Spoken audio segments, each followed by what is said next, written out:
Hey guys, what's up? We are That Horror Couple. I'm Kaylee. And I'm Rob. And we just got back from the theater seeing Barbarian. Oh! And we are so excited to talk about it with you guys today. Let me ask you a question. Yes. What happens when kayak.com and priceline.com fuck you over and give you a B&B that inside of it is the guy that played Pennywise the Clown and in the basement is something even worse? It's called Barbarian. That's what happens. So let's talk about it. That horror couple. Oh yeah. That horror couple. It's us. That horror couple. That horror couple. And they talk about horror. Like and subscribe. A woman staying at an Airbnb discovers that the house she has rented is not what it seems. Directed by Zach Kreger, starring Georgina Campbell, Bill Skarsgård, and Justin Long. Just so you guys know, this is a spoiler review, so if you haven't seen Barbarian, you might want to come back and click this video after you have. So just giving you a heads up. Or just watch it anyway. Or just watch it anyway. I don't recommend that, but... Don't be a pussy. So to kick off our likes of the film, I have to say I loved our cast in this film. Oh, yeah. Our three main characters, played by Georgina Campbell, Bill Skarsgård, and Justin Long. They were great. I loved anytime they were on screen. They just really... They really had me like really into the story. You were on edge the entire time. Like, don't you agree? Yeah. The story starts off with our main female character finding a B&B that she rented. Yes. Comes to find out, like we saw in the trailer, that it's already rented out by Bill Skarsgård character. Keith. Yeah, so I love the interaction between them. Like you said, that the two of them were really cool, and they had kind of like a cute interaction. Yeah, it was really genuine and sweet. Yeah. Until shit hit the fan. Yeah. We get introduced like to them. You see like they're like hanging out drinking wine. Like he invites her to stay even though there's an Airbnb mix up, and then she starts hearing weird shit at night. Like the first night she's there. Come the next day, she accidentally locks herself in the basement, and Keith has to help her get out. So that was pretty scary, dude. And what happens after is just a total total balls to the wall after that. Okay, we're talking about likes of the film. Yeah. You just other than the cast, we have to talk about this next thing that you just went into. Yes. In the basement. Yes. Okay, this basement of this house goes on like. It was just so goddamn narrow. Yeah. And like it made you feel claustrophobic. Yes. And like, oh Jesus, I was like, oh God, this is scary. This movie is honestly scary. I can't really say about most horrors that come out nowadays. No. I mean, like usually I'm like, oh, that's cool, that's really cool. But like this film was like just the sounds of it. I like the audio, like the sounds of it, the jump scares. Yeah, like the film score was great. It was amazing, very eerie. Oof. So yeah, the basement had like this tunnel that went on, and then like. Basically, we find out, like, what do we find out? There's a fucking creature in the Keith basement. goes down there because she, our main female, tells him, she's like, listen, there's a bed and a camera down there. I'm not going back down there. I'm freaked out. And he's like, let me go check. I'm like, God, he's being an idiot. Anyway, he goes down there to check, and she doesn't hear from him. She's yelling his name, and she hears, like, very faint screaming. And then when she goes down there, obviously, you know, we get encountered with this Hills Have Eyes type creature. Right. Like, wouldn't you know how I would explain that creature? A mix between one of the mutants from the Hills Have Eyes and the Blair Witch. And she had flappy ass tits. Like the Blair Witch. The Blair Witch? In the remake. In the Blair Witch remake, you could see the Blair Witch, you remember? She had tits? Yeah. They flapped? Yeah. Anyway, that was such a scary creature. Scary. Like anytime you saw like the person creature thing on camera, it was very eerie. It was very, very dark. It came out of the shadows. It was like, yeah. Like I said, like it reminded me of the Blair Witch. That's what it reminded me of. And after that, you know, shit goes down, we get introduced to Justin Long's character AJ, who he is so good at playing such a self-involved douche. And that's another like about this film. Once those two characters were locked in the basement, we cut to another character. Yes. So this film was very good at like mixing it up. It didn't stick with the same two characters the whole time. It mixed it up, so now we're introduced to another character. AJ. One character, which basically, I love this character. I thought Justin Long was awesome in this film. Yes. He said he played a douche, but I felt like he was like a funny douche. He was a funny and douche. He was great for like comic relief. Yeah, we needed a little bit so of that that. way this film wasn't totally like scary Super and dark, terrifying the whole time. Yeah. Like, and it still was. I'm not taking anything away from it. It still was, but like he had a way of saying things. Oh, and yeah. Turns out eventually we found out he's the owner of the house. Yes. And he had to go back to the house. Because he was trying to, like, liquidate it and, like, sell it or whatever. Yeah, exactly. Yeah. And eventually, he, just like the first people, he had no idea anyone was renting out his house. And he goes down in the basement now. But when he went down the basement, it was freaking funny. He's like, come on, bitch. Yeah, he was like measuring the basement because he was going to, like, falsely advertise his house with so much more square feet than it was because there was, like, underground rooms or whatever. Yeah, what was he trying to do? Like, up the resale value? Yes, he was trying to up the resale value. Oh, my God. Yeah, I think that fucking creature in the basement's going to kill any sale. Yeah. Shit.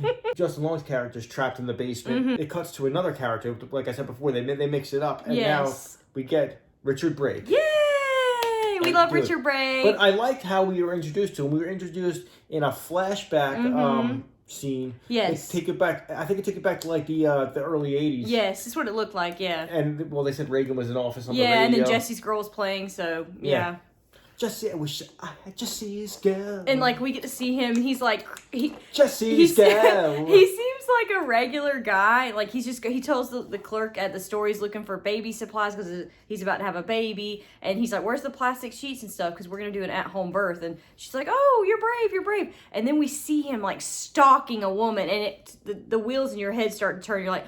Oh my God! Like, you know, it goes there. It's just, it's such an eerie, creepy thing. And it's also one of those movies. I was trying to piece together the whole time what was happening. I'm like, what's going on with this backstory here? And then that's when we kind of get a clue. But it still wasn't obvious what was going on. I'm like, okay, a baby. What's this guy doing with a baby? Yeah. No, it was because we find out. From the homeless guy. Yeah, from the homeless guy that saves our heroine later on in the film, we find out that the Richard Brake's character was stealing women and taking them down in his basement, raping them and having children with them and having children with the children's children. And so basically they're all inbred, and that's why we have our creature down there. Gosh, darn it. Yeah, so we basically give this movie away. We can't really talk about this movie without giving it away. So like I said, this is spoiler-ridden, so don't watch if you haven't seen the movie. Oh, nobody's watching. Don't worry about it. Yeah. Our views are so low. Our 5 friends. Yeah. That's pretty much it. Shout out to you guys. Thank you very much. So the kills we got in the movie, that's one thing we don't have to spoil. No. But they were awesome. They were so gross and good. Kills were good, very They gory, were. very like impactful, very like Yes. oh God, oh. A little bit from the beginning, we're given a little bit of a backstory on each character, and you kind of get to know them, you kind of know what they're going through in life, so you get attached. So when ultimately some characters do die, it's like, oh, really? They had to die? Like, that's always, a cool thing to see with these movies that only have like 2 or 3 main characters. As far as dislikes of the film, spoiler alert, like I said before, I was kind of sad because I didn't get as much Bill Skarsgård as I wanted. I wish he was in the movie more. You wish he was wearing that fucking clown outfit. I do. Just a couple things I didn't like about the movie. It's only a few things. When there's a scene when Tess finally broke out of the house and escaped. Yeah. And I must say, like, fuck the police. Oh my God, I hated that scene too. I forgot about that. Seriously, fuck the police. Oh my God, these guys would not help her. They're like, they thought she was lying. They're calling her a crackhead. Like, it was awful. I was so mad. I was like, really? First of all, she called for help earlier in the film. The police were no help on the phone. And then she got the police to the door and they were no help. They're like, ma'am, stop kicking that door. It just frustrated me as a viewer. I'm like, God damn it, police. But I know. It also made it more intense when you can't call for help. It makes it much more scarier. True. But which I was wondering too. I was like, what's the reason the cops are not helping? Do the cops know about this house and the cops are afraid to go near the house? Maybe. Yeah, it could be. It could be that, or it could be like some like legendary tale. It's like a legendary tale around the neighborhood. Yeah. Because how the homeless guy explained it to Tess was like, yo, but it was like folklore. Almost. Yeah. You know what I mean? It was he's folklore. like, you don't go in that house. It was almost like a campfire tale. It's like Jason Voorhees or something kind of thing. No, Jason Voorhees does not have tits. You know what I mean? Also, I liked Richard Brake's part with the whole backstory, but I wish I got more of the backstory because this creature is so interesting. This story is so it's so bizarre and strange. Yeah. I want more backstory. True. Do you feel like we got some backstory, but not too much? Yeah, I feel like the movie was kind of like a longer horror movie as a whole. So like, I feel like they just wanted to insert that just to give us a bit of an idea and let us finish the rest in our head kind of thing. Yeah, because like I just wish I'm like, oh cool, because I was like, oh, we got a flashback. This is great. They even go back into the story. I'm like, but I mean, they didn't explain everything with the flashback. I wish they did. So another dislike.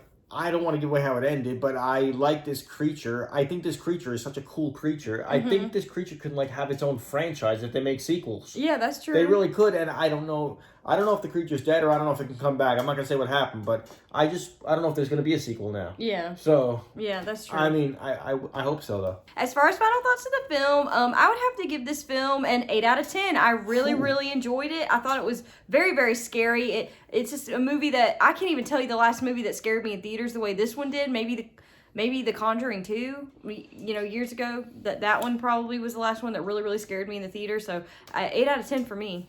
Yeah, I mean, it's funny you said that. I was either going to give it a 7.5 or an 8. I really was. And the only reason I'm not going 9 or 10 is because it's hard. I try to save those for, like, films I think...